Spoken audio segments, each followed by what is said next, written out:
নির্বাচন কমিশনে আছেন আমাদের সহকর্মী ফারজানা আক্তার, সরাসরি তার কাছে চলে যাব।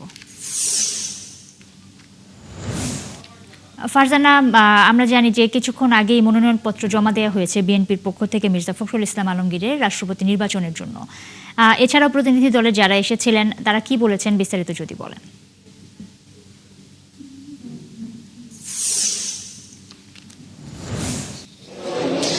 নুসরাত, নিয়ম অনুযায়ী আমরা যেমনটি জানাচ্ছিলাম যে দুপুর 2টায় বিএনপি প্রতিনিধি দল আসবে এবং তারা কিন্তু সময় মতো এসেছেন। এসে তারা প্রধান নির্বাচন কমিশনার বা এবার রাষ্ট্রপতি নির্বাচন 2026-এর যে নির্বাচনী কর্তা তার কাছে মির্জা ফখরুল ইসলামের পক্ষে তার মনোনয়নের যে পত্রের যে স্বাক্ষর করে জমা দেওয়ার বিষয়টি তারা সেটি করেছেন। এবং বলা যায় যে সকাল থেকে আমরা দেখলাম 11 দলীয় জোট এবং বিএনপি দুটি দলে কিন্তু তাদের যে প্রার্থীর পক্ষে মনোনয়ন জমা দেওয়ার কাজ সেটি সেরে ফেলেছেন এবং এছাড়া আমরা কোনো স্বতন্ত্র প্রার্থীও দেখতে পারিনি। এবং এই বিএনপি আসলে তাদের মনোনয়নপত্র জমা দেওয়ার পর গণমাধ্যমে কথা বলেছেন এবং তখন আসলে সাংবাদিকরা প্রশ্ন করেছিলেন যে জামায়াত যেটি আসলে অভিযোগ করেছিল যে বিএনপি 70 অনুচ্ছেদ চাইলে পরিবর্তন করতে পারত অধ্যাদেশের মাধ্যমে, সেক্ষেত্রে সেই প্রশ্নের উত্তরে আসলে বিএনপির যে চিফ হুইপ নুরুল ইসলাম মনি তিনি যেমনটি বলেছেন সংবিধান সংস্কার করা আসলে এটি সবাইকে নিয়ে বিএনপি করতে চায়। এবং তিনি যেমনটি বলেছেন বা তার দলের পক্ষ থেকে যে তারা বলছেন 17 বছরে যে জঞ্জাল ছিল সেটি বিএনপি পরিষ্কার করছে এবং তারা কাজ করে যাচ্ছে, বিএনপির সব সংসদ সদস্য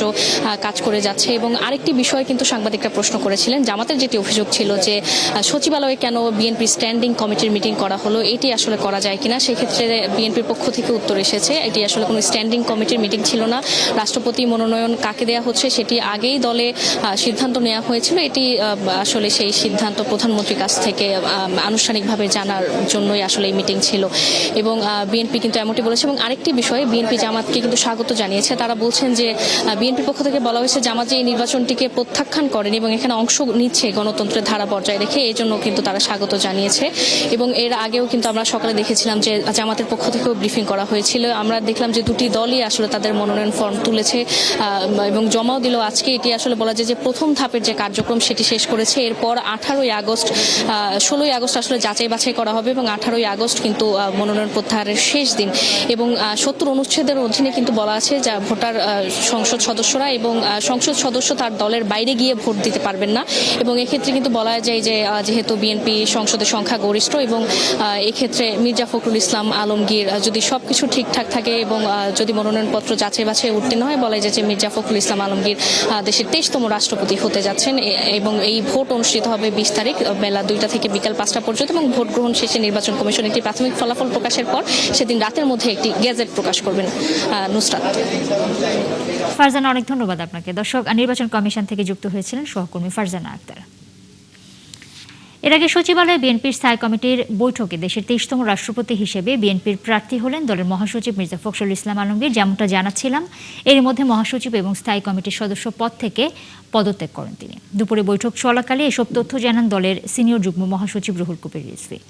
ত্রয়োদশ জাতীয় সংসদ নির্বাচনে ঠাকুরগাঁও 1 আসন থেকে বিজয়ী হয়ে স্থানীয় সরকার মন্ত্রী হিসেবে দায়িত্ব পালন করে আসছিলেন মির্জা ফখরুল ইসলাম আলমগীর। 2011 সালের 20 মার্চ বিএনপির তৎকালীন মহাসচিব খন্দকার দেলোয়ার হোসেনের মৃত্যুর পর দলটির চেয়ারপারসন প্রয়াত বেগম খালেদা জিয়া মির্জা ফখরুল ইসলাম আলমগীরকে ভারপ্রাপ্ত মহাসচিব হিসেবে ঘোষণা করেন। 2016 সালের 19 মার্চ দলটির 6ষ্ঠ জাতীয় সম্মেলনে মির্জা ফখরুল ইসলাম আলমগীর মহাসচিব হিসেবে নির্বাচিত হন।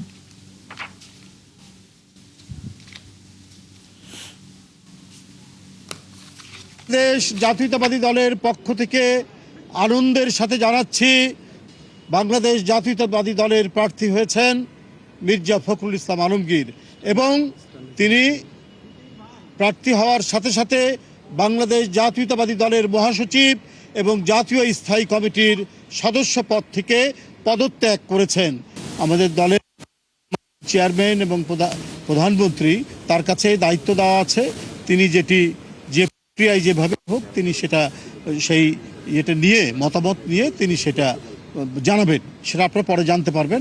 এখন শুধু দলের রাষ্ট্রপতি প্রার্থী মির্জা ফখরুল ইসলাম আলমগীরের নাম আমরা ঘোষণা করলাম।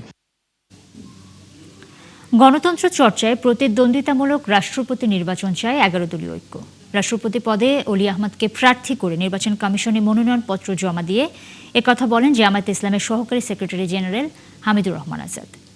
এর আগে সকাল 11টার দিকে তারা নির্বাচন কমিশনে যান এরপর প্রধান নির্বাচন কমিশনারের কাছে 11 দলীয় ঐক্যের প্রার্থীর মনোনয়নপত্র জমা দেওয়া হয়। এ সময় জামায়াত নেতা আজাদ বলেন, রাষ্ট্রপতি নির্বাচন প্রতিযোগিতামূলক করতেই প্রার্থী দিয়েছে 11 দল। সচিবালয়ে দলীয় বৈঠক করায় বিএনপির সমালোচনাও করেন তিনি। গণভোটের রায় বাস্তবায়ন করলে সরকারকে আর সমালোচনার মুখে পড়তে হবে না বলেও মন্তব্য করেন হামিদুর রহমান আজাদ। আজ বিকেল 4টা পর্যন্ত মনোনয়নপত্র জমা দিতে পারবেন আগ্রহী প্রার্থীরা।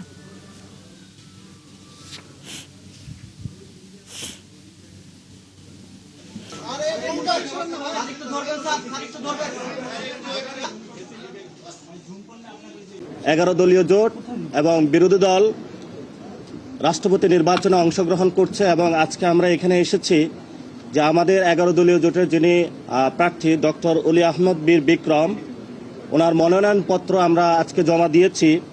আমাদের এই মনোনীত প্রার্থী 11 দলের পক্ষ থেকে ডক্টর কর্নেল অলি আহমদ বীর বিক্রম, মানে বীর মুক্তিযোদ্ধা, খেতাবপ্রাপ্ত মুক্তিযোদ্ধা। ওনার এই প্রস্তাবের এই মনোনয়নের ফরমের প্রস্তাবক হচ্ছেন ডক্টর শফিকুর রহমান এমপি, মাননীয় বিরোধী দলীয় নেতা, বাংলাদেশ জামায়াত ইসলামীর আমির আর নাগরিক পার্টির আলামীর সমর্থক।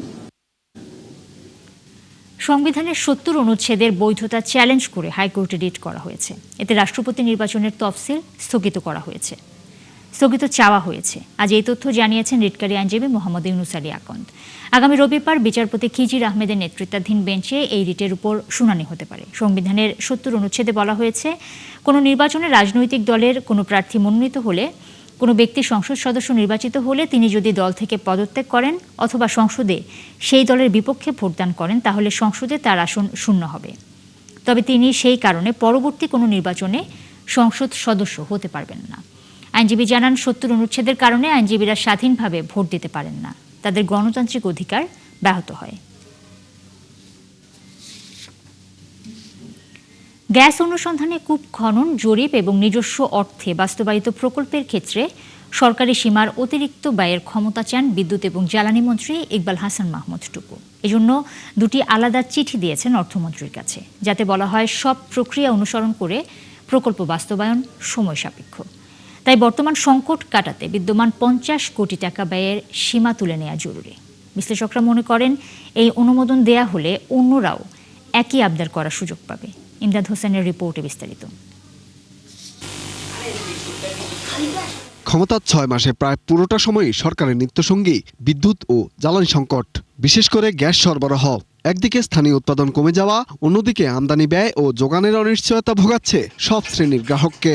এমন বাস্তবতায় নির্বাচনী ইশতেহার অনুযায়ী নিজস্ব উৎসে ব্যাপক অনুসন্ধান চালাতে চায় জ্বালানি মন্ত্রণালয়। তবে এক্ষেত্রে বড় বাধা প্রকল্প অনুমোদন ও বাস্তবায়নের দীর্ঘসূত্রতা, যা থেকে রেহাই পেতে অনুমোদিত সীমার অতিরিক্ত ব্যয়ের ক্ষমতা চেয়ে অর্থমন্ত্রীকে চিঠি দিয়েছেন জ্বালানি মন্ত্রী ইকবাল হাসান মাহমুদ টুকু। বর্তমান নিয়ম অনুযায়ী সর্বোচ্চ 50 কোটি টাকা ব্যয়ের প্রকল্প অনুমোদনের ক্ষমতা রয়েছে মন্ত্রীদের হাতে। এর বেশি হলে তা পাশ করাতে হয় একনেক থেকে। কিন্তু গ্যাস অনুসন্ধান ও উত্তোলনের ক্ষেত্রে সেই সীমা শিথিলের অনুরোধ করা হয় ওই চিঠিতে, যা নিয়ে আপত্তি রয়েছে বিশ্লেষকদের।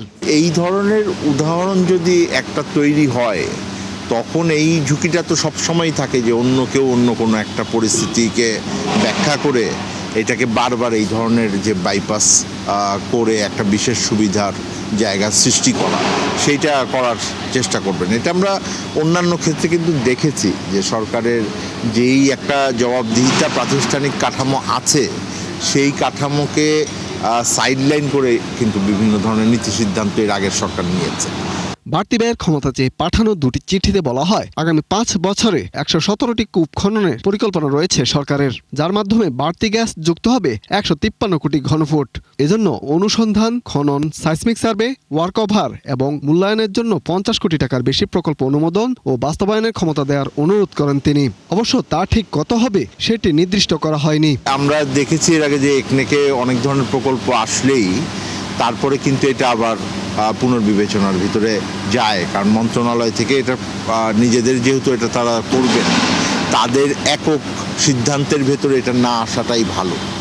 তাহলে আমাদের যেই কাঠামোটা আছে জবাবদিহিতার, সেইটা যুক্তিযুক্তভাবে থাকে। বর্তমানে স্থানীয় উৎস থেকে গ্যাস পাওয়া যাচ্ছে দৈনিক 160 কোটি ঘনফুটের আশেপাশে। ইমদাদ হোসেন, ৭১, ঢাকা। বিকল হওয়া এলএনজি টার্মিনাল কবে নাগাদ ঠিক হবে সেটি নিশ্চিত নয়। তবে মেরামত করতে যুক্তরাজ্য এবং সিঙ্গাপুর থেকে আসা প্রকৌশলীরা যেই তথ্য দিচ্ছেন সেটি সাধারণ মানুষকে জানানো হচ্ছে বলে জানালেন বিদ্যুৎ, জ্বালানি এবং খনিজ সম্পদ মন্ত্রী ইকবাল হাসান মাহমুদ। সিপিটি আয়োজিত অনুষ্ঠানে মন্ত্রী বলেন, এখন ব্যবস্থাপনা আর ইঞ্জিনিয়ারদের জন্য বসে থেকে দিন গোড়া ছাড়া কোনো কিছুই করার নেই। এ সময় জ্বালানির তেল আমদানি সরবরাহ বেসরকারি খাতে দেওয়ার সিদ্ধান্ত হয়নি বলে জানান তিনি। এলএনজি টার্মিনালের দ্বিতীয় বয়লারটি মেরামত করা হলে দুটি একসাথে চালু করতে ৭২ ঘন্টা বন্ধ রাখতে হবে। তখন গ্যাসের সংকট আরও বাড়বে বলে জানান মন্ত্রী। বলেন ২০২৯ সালের মধ্যে মোংলা, পায়রা এবং হিরন পয়েন্টে আরও ৩টি এলএনজি টার্মিনাল বসানোর পরিকল্পনা করছে সরকার। পার্শ্ববর্তী দেশসহ আন্তর্জাতিক গণমাধ্যমে বাংলাদেশের জ্বালানি সংকট ফলাও করে প্রচার করা হচ্ছে।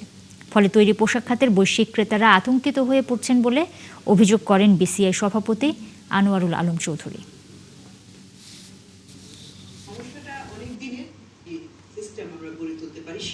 এফএসএলতে যেসব ইঞ্জিনিয়াররা কাজ করছে, একজন এসছে ব্রিটেন থেকে আর একজন আসছে সিঙ্গাপুর থেকে, তারা যেভাবে আমাদেরকে এস্টিমেটেড টাইম দেয় সেইভাবে আপনাদের আশ্বস্ত করি। আপনারা যদি বলেন যে না ওইসব টাইম নিয়ে দিন না, দেবো না, আমরা সারা পরে বলবো সারা হয়েছে। এখন আবার এখন যেটা ঝামেলা হয়েছে, একটা এফএসএল কাজ করছে যার জন্য কিছুটা গ্যাস আনতে পারছে, কিন্তু ওই সেকেন্ডটা রিপেয়ার হয়ে যাওয়ার পরে এই দুইটা বয়লারের সিনক্রোনাইজ করার জন্য আমাকে ৭২ ঘন্টা শাটডাউন দিতে হবে। তখন কিন্তু একটা বিরাট গ্যাসের ক্রাইসিস হবে। দেশে বিনিয়োগ সম্ভাবনা খুঁজতে ঢাকা সফররত ইউএস বাংলাদেশ বিজনেস কাউন্সিলের প্রতিনিধি দলের সঙ্গে বৈঠক করেছেন প্রধানমন্ত্রী তারেক রহমান। দুপুরে সচিবালয়ে বৈঠক শেষে প্রধানমন্ত্রীর উপদেষ্টা এবং তার কার্যালয়ের মুখপাত্র মাহদি আমিন জানান, দেশে বিনিয়োগ এবং কর্মসংস্থান বাড়ানো এবং সরকারের ইশতেহার বাস্তবায়নে সহযোগিতার বিষয়ে আলোচনা হয়েছে। এ সময় ইউএস চেম্বার অফ কমার্সের সভাপতি অতুল কশ্যপ বলেন, তাদের সাথে ইতিবাচক আলোচনা হয়েছে। ভারতের সাথে অংশীদারিত্ব ধরে রেখে এগিয়ে যাওয়ার বিষয়ে তিনি আশ্বস্ত করেন। অতুল কেশব সহ বাংলাদেশ যুক্তরাষ্ট্র বিজনেস কাউন্সিলের ৪৫ সদস্যের এই প্রতিনিধি দলে নেতৃত্ব দেন এক্সিলারেটেড এনার্জির ভাইস প্রেসিডেন্ট এবং chief commercial officer Oliver Simpson.